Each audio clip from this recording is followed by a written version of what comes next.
I'm going to talk to you tonight about belief, specifically the problem of religious belief.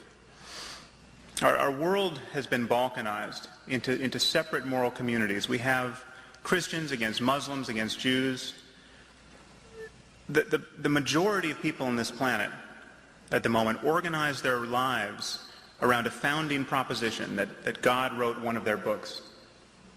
We have many of these books on hand. They make genuinely incompatible claims about the nature of this universe, about the disposition of certain real estate in the Middle East.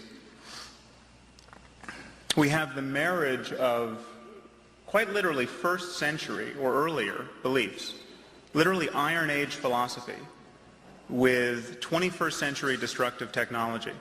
This on its face should seem untenable to us. I know I'm going to offend some people in this room. Let me assure you that's not the point. I'm not being deliberately provocative. I am simply worried. 90% of our neighbors, 90% of Americans believe in a personal God. 40% of scientists believe in a personal God, literally a God who can hear our prayers. Well, what is a belief? Let's get into this for a minute. Beliefs are clearly representations of the world, but they are more than that. They are the representations of the world that we think actually represent the world. This is the distinction between a belief and a hope, say. When you hope that something is true, you are representing the world. You are representing a possible state of the world. When you believe that something is true, you are actually making your best effort to map reality with your thoughts. And this is why beliefs pull the reins of our emotions and our behavior so closely. This is why belief is really part of the higher cognitive machinery we have to generate expectations about the world, expectations about how our behavior is going to change our moment-to-moment experience. If this sounds abstract to you, just imagine the change that it would occur in you if the fire marshal came in at this moment and said this building is about to collapse. I mean, these are mere words. This is a mere sentence. And yet, should you give it credence, should you believe it to be true, it would completely transform your physiology, your neurology, your behavior rather quickly. And so too with any other proposition that has significant representational content. Believing a proposition to be true is what opens us to the representational content of any what otherwise would be a string of words. So what do our neighbors believe? Well, 22% of Americans claim to be certain, literally certain, that Jesus is going to come down out of the clouds sometime in the next 50 years. Another 22% think he probably will sometime in the next 50 years. That's 44% of the electorate. Now, of course, this belief does not exist in isolation. It's not an accident that 44% of Americans also believe that the creator of the universe literally promised the land of Israel to the Jews. This is in his capacity as an omniscient real estate broker. And these beliefs are knit together with a myriad of other beliefs, infatuations with the end of history, with apocalyptic prophecy. And these beliefs have geopolitical consequences. This is not just what people believe on Sundays.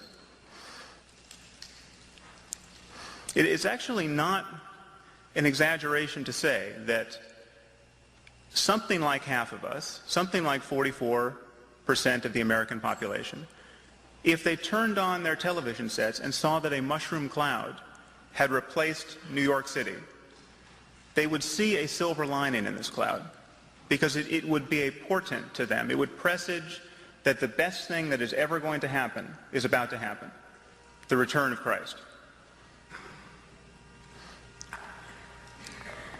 Or take another belief that we've all been pummeled with this debate about intelligent design, the idea that the machinery of the living cell is so complicated that it could not possibly have been generated through naturalistic processes. This should be genuinely troubling to us. This really is eroding the prestige of science in our culture. It is, your children could well be taught this pseudoscience in school, in biology class, one of these days. But it's also important to recognize that it's a bit of a red herring, because 44%, actually in the last Gallup poll it was up to 53%, something like half of us are creationists. Intelligent design is not what they're fancying. They believe that we were created from mud with divine breath sometime in the last 6,000 years. You know, Adam and Eve standing in a garden with a talking snake and a hankering for apples. But this is literally the vision of the creation of our species.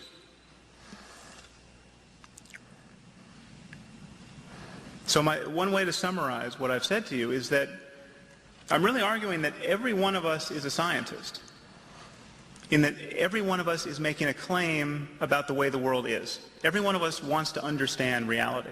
None of us want to be confused. None of us want to be mistaken about the situation we're in. But there are areas of intellectual honesty in our culture where science is good, and there are areas where we have a fundamental double standard, where certainty has been unlinked from evidence. But just as everyone is a scientist, everyone is also a mystic, in the sense that every one of us has been born into a circumstance where we are helplessly seeking happiness in a condition where experience is always changing. What you get, you lose. And we are all interested, whether we have time to think about it or not, we are all interested in finding just how happy, how much well-being can be enjoyed in this circumstance, and in designing a civilization that can promote it. So I'm just asking you to imagine what it would be like to have a society where our conversation about human well-being could proceed totally unconstrained by dogma, where really we could bring the full measure of our creativity to bear on questions of human happiness. And my argument is that to get there, to get from here to there, the end game for civilization is not mere tolerance of other people's irrationality. It is not political correctness. It is reason. Thank you very much.